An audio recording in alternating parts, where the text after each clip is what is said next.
rise up to your soul with rhythm or chanting practice, or to show up to your soul, to develop a daily practice. All of these are good for you. Maybe you do yoga, but you cannot hear them unless you carve out time each day to listen.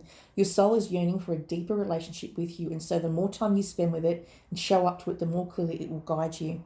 Here we are to grow souls as souls. Earth is one big playground for the soul to learn, and you are being called to go deeper in your soul growth, or to increase your devotion by being a student of a lineage of spiritual teachers. You may have come from a long line of psychic mediums, is what I'm picking up. If you've already been a committed student, you are being commended for your devotion. Your guides want you to know how proud of you they are, and the time you spend in devotion is priceless. If you need to go to a church, you can go to pray or go to a spiritual church.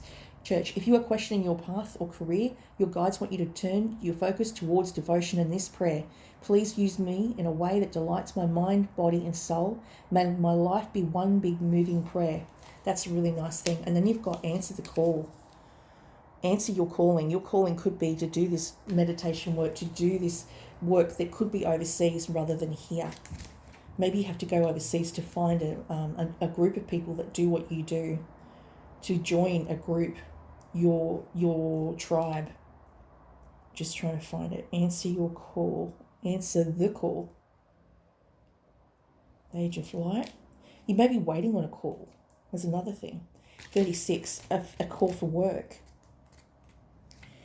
Guidance is actively guided. You are being called to answer the call of your soul. It might be scary, it might not make sense, but if you trust your soul's yearnings, you will live in a life beyond what your mind could possibly imagine. Answering your soul's calling is not a one-time thing, rather a lifelong dance. I'm sorry about the noise, I live near a highway. Deep down, you already know what you long for, what your soul yearns for. Whatever you are called to do, this is your calling. Don't overthink it. Don't wait for permission. Just say yes. Most people are waiting for a step-by-step plan before they take the first step.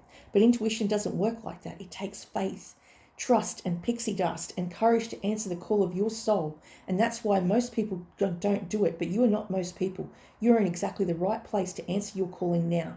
You don't need to know the whole plan. You don't even need to know where it is leading. You just need to take the next step. No one has ever had the complete perfect plan. There is no end destination. There is no right or wrong way to do it, and you do not need permission from anyone else. Sometimes the more resistance we have around answering a soul calling, the more important it is to face our fear and do our soul's growth. What is your soul calling you to do? Then we have leap of love. Maybe that's what that's talking about. I've got to find it. Lemurian leap is 72. And see, she's jumping off a cliff, and see her other self is left behind. Maybe you need to go into your astral self when you're half asleep and your soul leaves your body every night and returns to it. It's called the Phantom Self. There's an entire book on it by an author that is being hidden from view in a library that I visit all the time.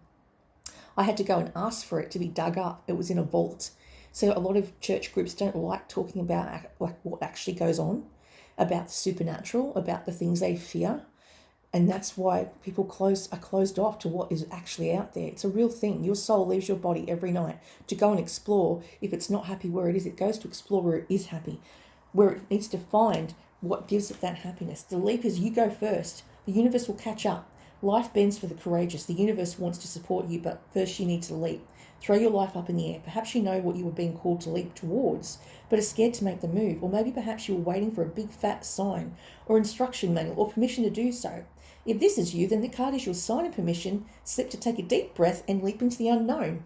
It's scary to let go of all what we know in hope for something new, and it's normal to feel scared at the thought of letting go of what we know for sure. But this is an unavoidable process of rising, and right now, this is how you're being called to live. Nature is constantly showing us how to live with courage.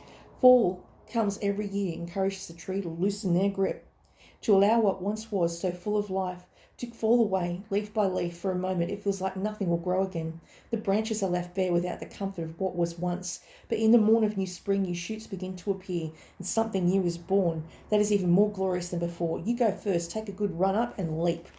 I moved state within 2 weeks. 4 weeks, it might have been 4 weeks. I made a decision after a week living in a different state. I applied for a job while I was up there, and within 4 weeks I was there. I packed up everything, left everything behind. My kids didn't want to go.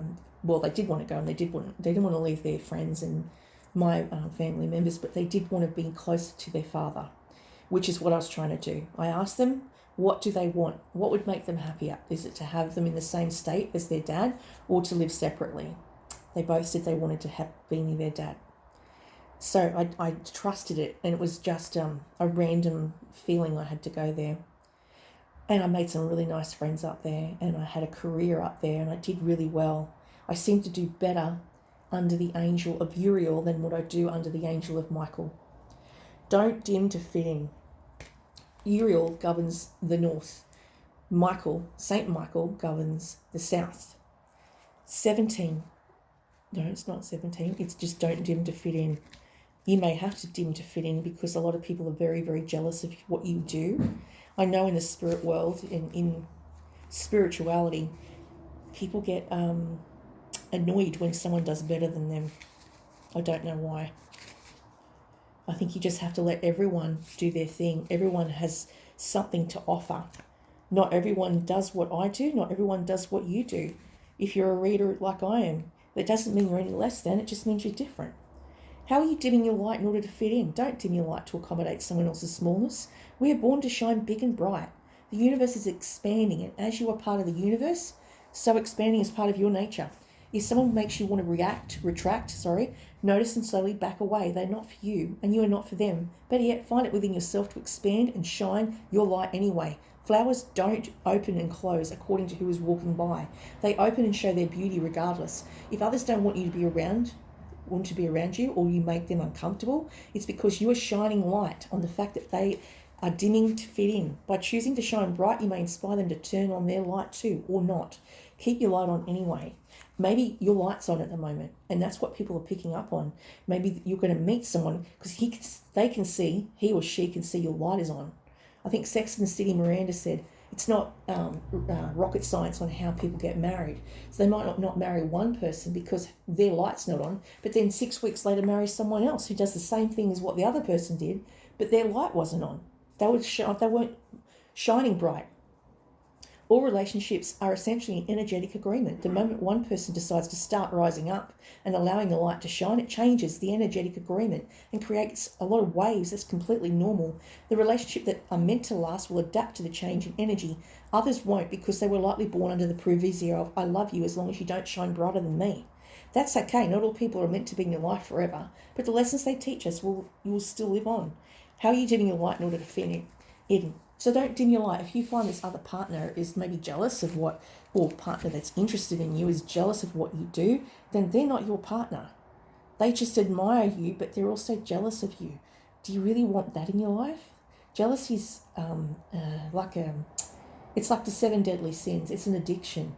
Jealousy is like the green-eyed monster that you might not want to have in your realm, because then it dims your light because your light's shining so bright without anyone.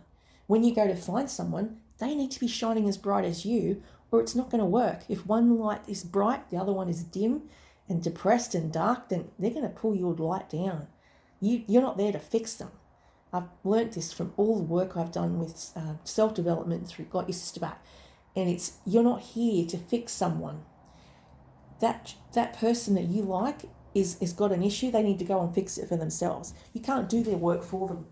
And it says, women, you are not rehabilitation centres for badly raised men. It's not your job to fix him, change him, parent or raise him. You want a partner, not a project. That was said by Julia Roberts. That's a strong message I'm getting today. Thanks for listening. Like, share this page. That would be wonderful.